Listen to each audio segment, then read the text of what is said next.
Hello and welcome back. Today is Wednesday, December 3rd. I have your 5 best bets for you in the NBA today. As always, if you're new to the channel, welcome to the page. We get a 9-game NBA slate. And yes, I'm not at my current, what I normally record at, but hey, I'm keeping you guys on your toes, changing the backgrounds. You guys are never going to know where I will be next, but we get a 9-game NBA slate, and all these games are from 6 to 7:30. No in between. There's no late night game that you can late night try to get the last play of the day in. These are all going live at once. So if there was that NBA Redzone, today is the day. Today's the day to watch this on NBA League Pass. We get some fun games overall, and then we get some massive spreads, but it's the NBA. We get a nice little mix of that all the time. We get one primetime game here, and that's the late game at 7:30. We get Miami versus Dallas, 240 over-under, one of the higher over-unders on the day. Miami's 2.5-point favorite here on the road. We get Brooklyn versus Chicago. Who really cares about that? That's a tank-a-thon matchup in a half right there. Chicago, 6.5-point favorite.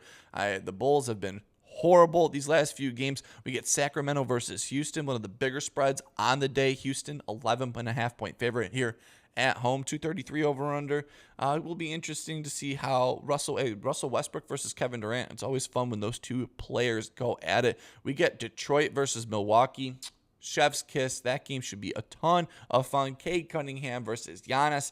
Giannis deleting all of his social media yesterday without the Kobe Bryant. That means I think he's locked in for this matchup. This game should be a ton of fun. 2-point spread, one of the closer spreads on the day, along with the Dallas-Miami game. But one of the closer spreads. This game means something with the Eastern Conference too. Detroit trying to solidify or continue to solidify that they're one of the powerhouses, because they are. And Milwaukee, they are a dumpster fire overall. We get Charlotte versus the Knicks. Kon Knuppel versus Jalen Brunson. My bad. And then we get LaMelo Ball versus Cat. So we get some fun personalities in that game. And then we got some guys that are straight buckets in that game. We get Clippers versus Houston. This game should be a ton of fun. James Harden is doing a victory tour with all of his strip clubs that he used to go to. He was just in Miami the other night. Now he's in Atlanta. He's having the best time he can on the road. We all know he's enjoying himself in Atlantic City. We get San Antonio versus Orlando. We get De'Aaron Fox? That game, they're on a back-to-back. So Spurs are on a back-to-back versus Orlando. 233 over-under. Orlando, 6.5-point favorite here at home. They're a wagon. They're probably going to continue their nice winning streak. Denver versus Indiana. Last year, this game would have been incredible, but this year, this game fucking sucks. 235 over-under. I bet Denver is going to blow them out, but hopefully that's a sneaky good game overall. And then Portland versus Cleveland. One of the other bigger spreads on the slate. I think hopefully this game is pretty good as well.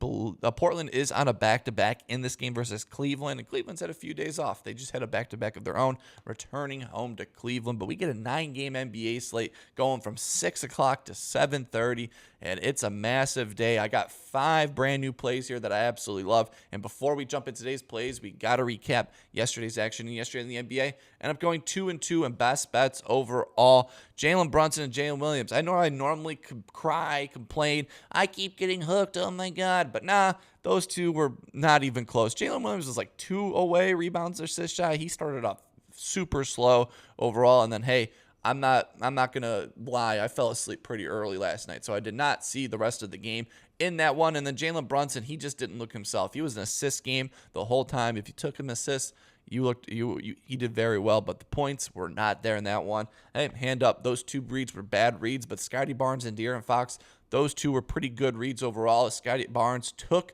into the fourth quarter for us to finally get that over, but hey, we still got the end result. And then De'Aaron Fox, he had a pretty good game. Started off pretty slow, but overall had a great game overall. But 2-2 in best bets, but I'm not satisfied. Today's a brand new day, and let's just jump into it. For my first play of the day, I normally normally standing up during these, so sorry. I feel a little weird sitting down recording these for you guys, but hey, I digress. That's a little trick of the trade for you overall. But for my first play of the day, going to be in this Portland-Cleveland game. I normally don't love betting games with massive spreads. This game's 9.5-point spread, but a high over-under game, 236 over-under. Portland's actually a fun, scrappy team, so watch this game be sneakily pretty good. And one guy on the shooting guard position has been very good for this Cleveland Cavaliers team, and that's Donovan Mitchell. I'm not going to be taking his points. I'm not taking him to shoot threes.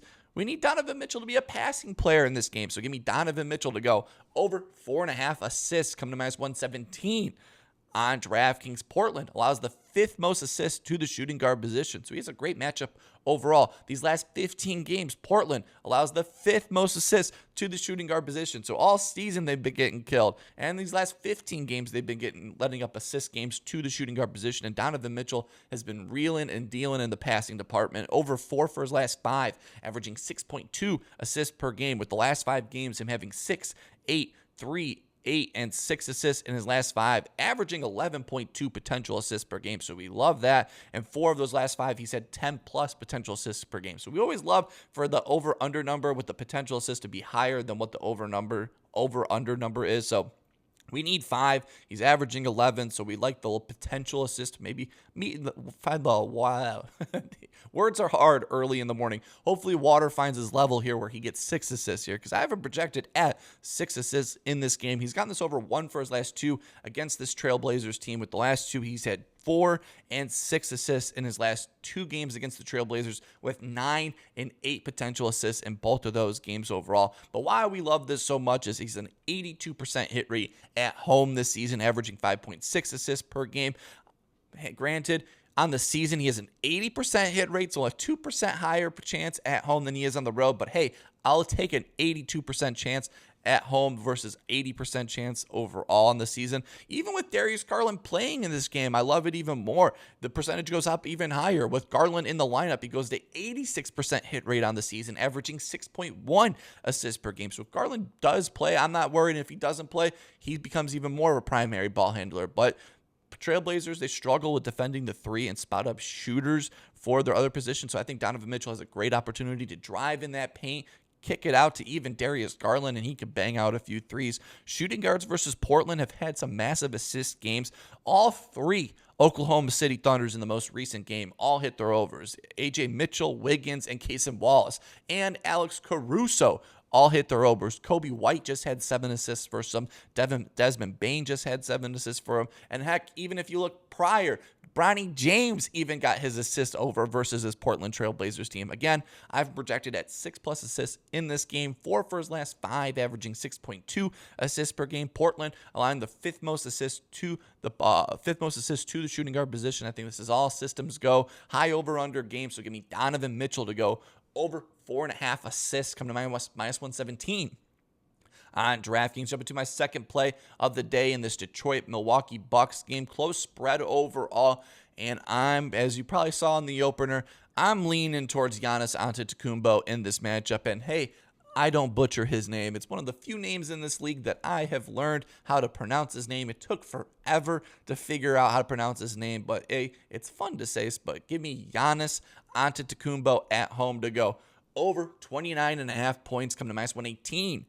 On DraftKings, he has an amazing matchup. The Pistons, these last 15 games, allowed the 4th most points to the power forward position. The Pistons, these last 7 games, allowed the 3rd most points to the power forward position. And Giannis, he hasn't been the best since returning from injury, only getting this over 2 for his last 5, averaging 26.2 points per game. With the last 5 games, him having 32, 14. That 14-point game is where he got injured, and we took his point over total, and he totally would have gotten his over because that was all in the first quarter, and I digress. Then he had 30 points in the first game returning from injury, 26, 29, and then he just had 26 in the most recent matchup here.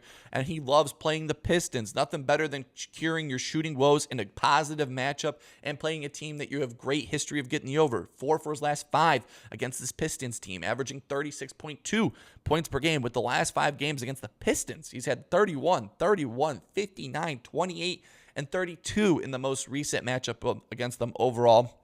63% hit rate at home this season, averaging 33 points per game. Last 3 games, he's been returning from injury, so his playing time he's got to get his legs under him. First game returning from injury, 28. Then he played 19. And then he just played 31 minutes in the most recent game, so those legs should be under him coming into this matchup. And Detroit ranks 25th in transition defense, where Giannis thrives in. Giannis scores 26% of his baskets in transition. So he's playing a team that struggles in defending transition buckets, and that's where he feasts and beasts all game long. I have him projected at 32-plus points. And power forwards versus Detroit have had some massive games. We've all known this. Jalen Johnson, he had 29, and then he had 25 in the last 2 games recently versus this Pistons team.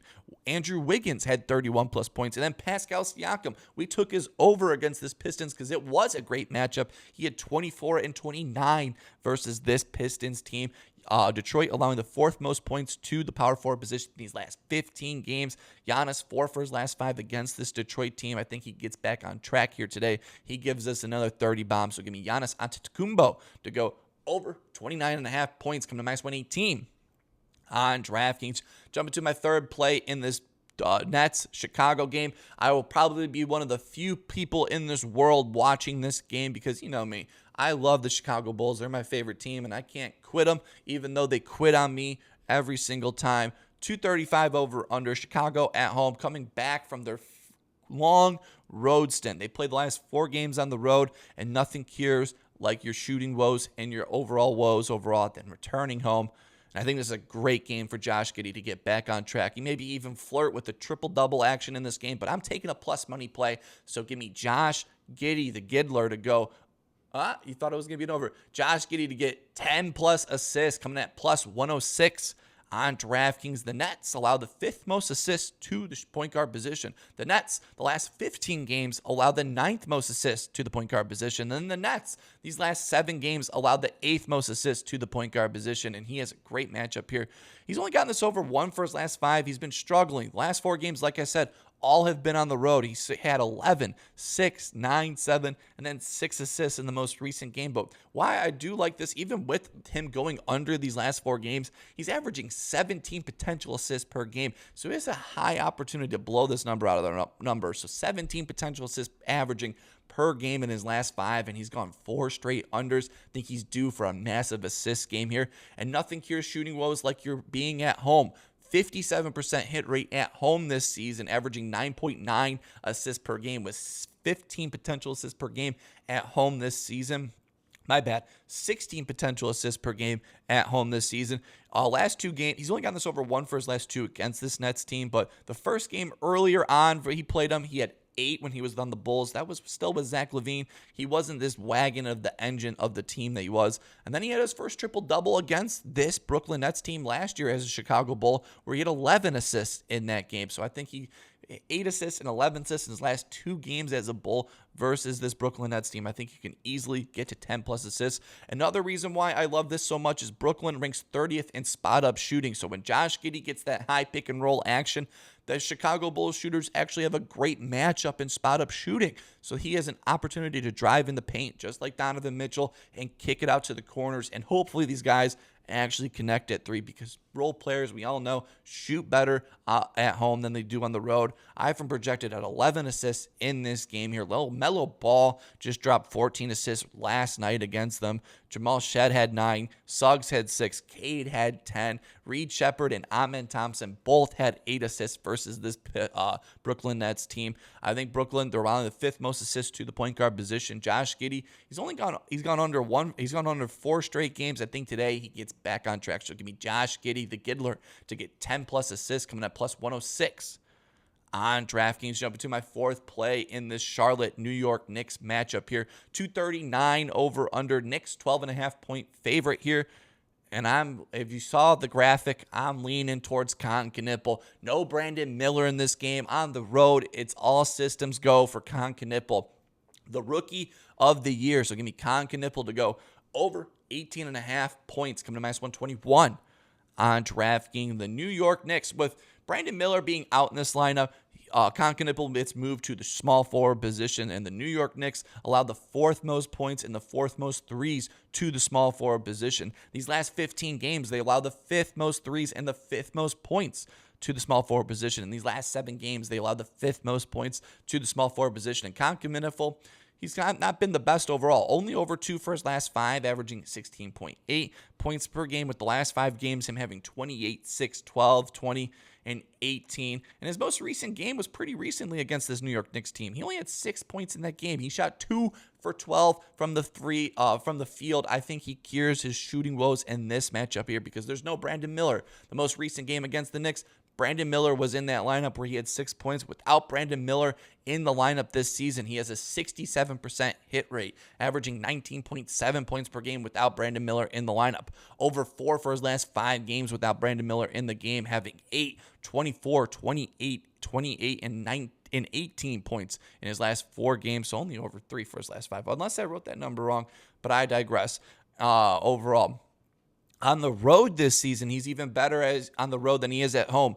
80% hit rate on the road this season, averaging 23.3 points per game. There was only 3 games this season on the road where he didn't score 20-plus points in those games. Without Brandon Miller on the road, he has an 89% hit rate without Brandon Miller on the road, averaging 24.3 points per game. I have him projected here at 20-plus points in this game. The Knicks have been getting killed by the small forward position. We just watched Jaylen Brown drop 42, Giannis 30, Pele Larson twice hit his over with 13. Yami Yaquez had 23, and Michael Porter Jr. had 25-plus points. I think this is another big game for Kon Knuppel. No Brandon Miller, positive matchup on the road.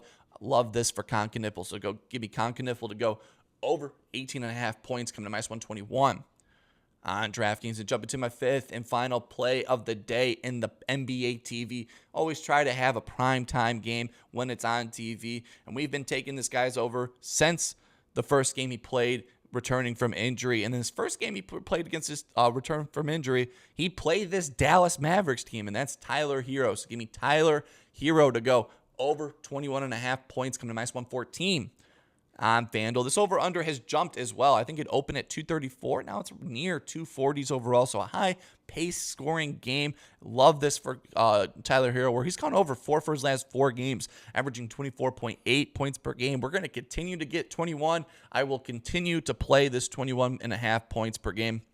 Last 4 games, he scored 24, 29, 24, and 22 points. But that most recent game where he had 22, everyone on the Miami Heat scored 20-plus points. I don't think that will happen in every single game, and Tyler Herro has been super consistent.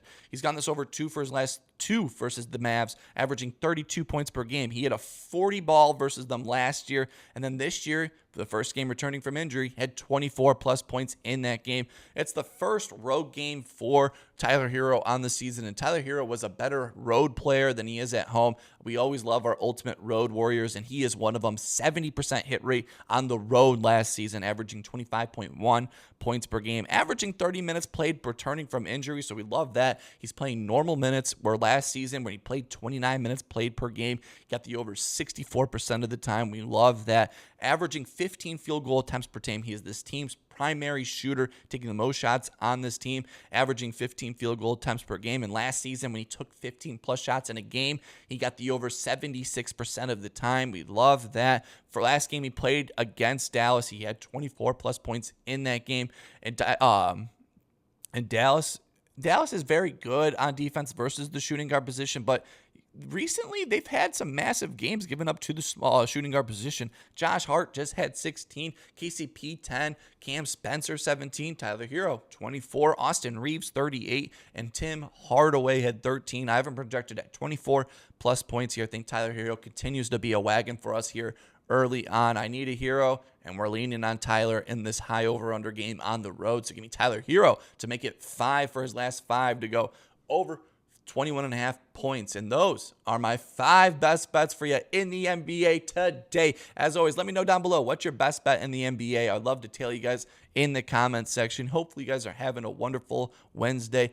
Hopefully you guys keep on smiling. And while you're down there, please leave a like and subscribe. Makes me know you like the content. I truly appreciate the support this page been getting overall. Wake up early to record these for you. I love talking NBA action. Hopefully you guys are having a wonderful day. Keep on smiling. See you in the next one.